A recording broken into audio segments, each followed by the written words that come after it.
第一位，赵本山。本山大叔的私人飞机应该不是什么新鲜事儿了吧？这个事情在很早以前就有人知道了。他的公司在机票开销上的数量非常的惊人，据说是因为平时坐飞机会因为各种原因导致演出延误，他也不希望被乘客关注，所以就购买了一架私人飞机。据说这架飞机花费了2亿多人民币，不愧是本山大叔啊，有钱人就是不一样。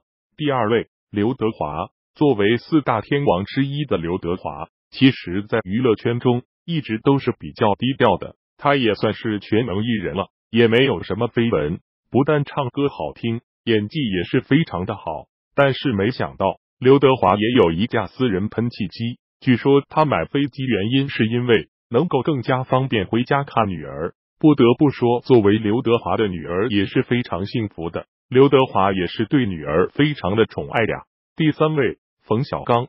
冯小刚是一个非常著名的导演，他捧红了很多的明星。那么作为导演来说的话，他也是收入不低的。他在做导演的同时也做着演员，在做演员的同时也会参加综艺节目当评委。他也有一架自己的飞机，据说价值1000万，但是好像他崇尚节俭，经常放在机库里，有重要活动的时候才开动。第四位，成龙。成龙应该是我们一代人的记忆吧。成龙拍的电影也非常的好看，他作为演员，不仅带来了香港电影界的成就，而且还成为了具有国际影响力的功夫巨星。他也有自己的私人飞机，不仅1架，是2架，也可以说非常的任性了。